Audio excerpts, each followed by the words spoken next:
Hi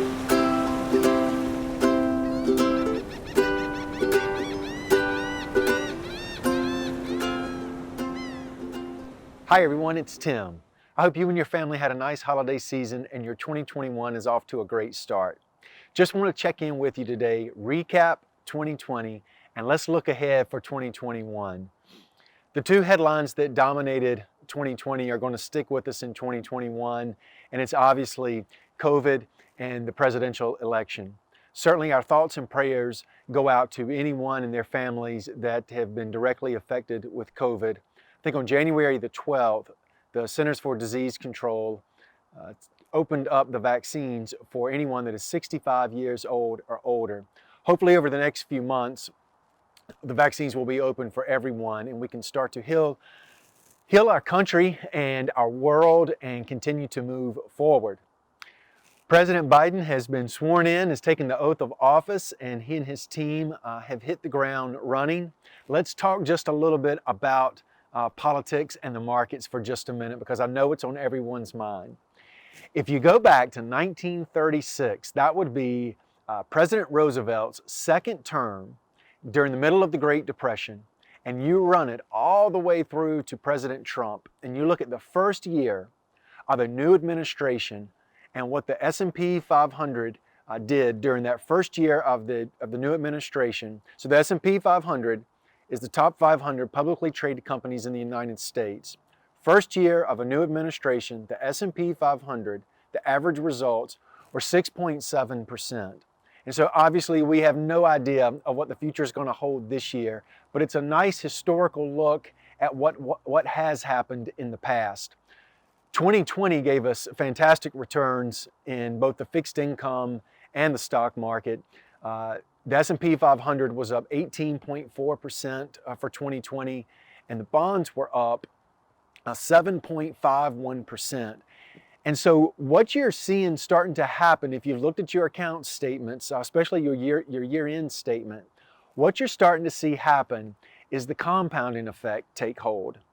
And when you think about over time, you've put in your contributions, you've reinvested your capital gains, you've reinvested your dividends, we've made some allocation changes, some opportunistic allocation changes over the years, and we've had positive results. And when you combine all that together, then what you start to see happen is your accounts go from being more of linear returns to being more of compound returns where they start to work on top of one another. And that is what's happening in your account. I think I liken it to a tree. And you know, when you put a tree in, there's not much, it takes a few years because there's not much happening above ground. Everything is below ground. And that's what's happening inside of your accounts. The roots of the trees or your account are really starting to get in and set themselves up so that a tree or your account can move forward.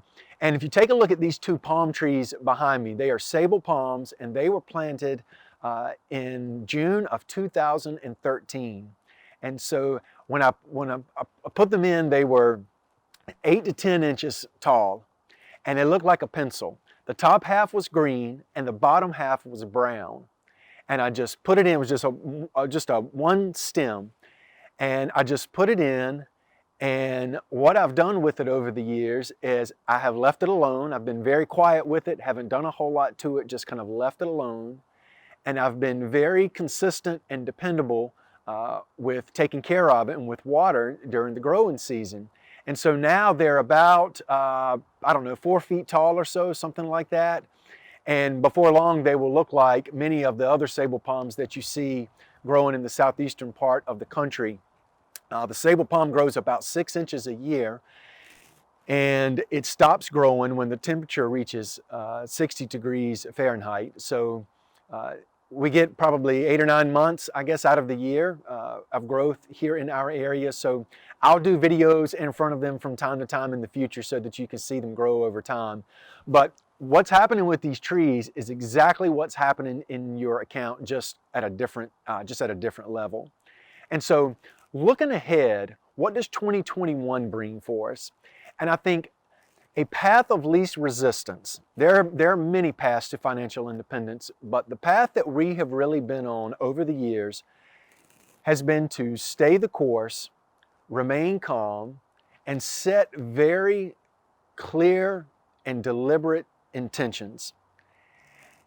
And over time, what that has done for us is it has caused our aim to go in one direction. And we've made adjustments throughout the years. There's no question about it. But if we have our aim in the right direction and we make adjustments year in and year out, and we show up daily and we be our very best that we can possibly be, obviously some days we'll have more energy than others. But if we do that over time, that is a wonderful recipe for us to do well. And I think what ends up happening, and what I'm looking at for myself and for Eastwood Wealth, is in 2021, is it should be an improved progression of what 2020 was. And 2020 was an improved progression of what 2019 was, and 2019 was an improved progression over 2018, and so forth and so on, all the way back. And what happens with that over time is I think with that path, it allows us to develop clarity, and it allows us to shape and mold our future, and it puts us in alignment with financial independence. And you say, well, what is alignment with financial independence? And there are many items that we have to do, obviously, to become financially independent and stay financially independent. But I like to think of just a few, just off top, that we'll talk about today quickly. An emergency fund. Have an emergency fund in the case that something unforeseen happens that we do not have influence over, that we have some money set aside to be able to rely on. Keep our arms around our spending. Obviously, the cost of living continues to go up and up and up and up every year. And we want our income to be able to go up over time as well, but we do not want to outspend our income.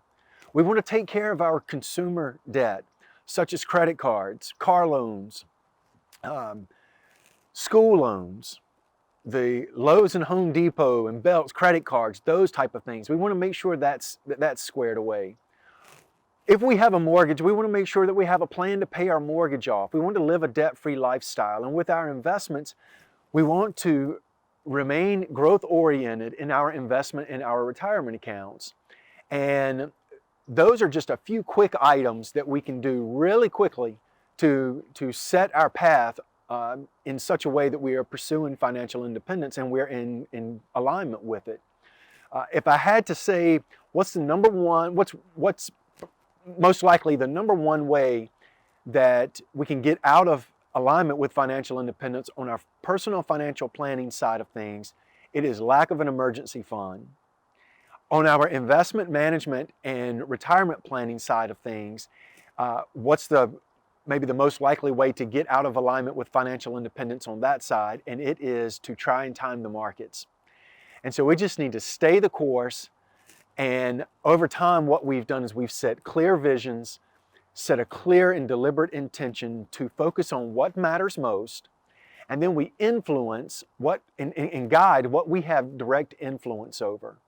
And what we do not have influence over, we have to kind of set that aside and just kind of surrender to that we do not have influence over, and let go of it and let things work themselves out over time and let it unfold in a natural path. And over time, when we do that, usually it works out beautifully and things end up like we want them or end up even better than we wanted them before. So I think that's a great path. There are many paths, but that's one path of least resistance for us to continue to think about and move forward in 2021. In closing, I would like to say that we have a new team member at Eastwood Wealth. Please welcome Stephanie Hall. The next time that you call into the office, you may get Stephanie. And Stephanie is in the role that Courtney Adams has been in the past. Courtney is still part of our team, but we're so excited for Courtney. She's been promoted and she is more behind the scenes now.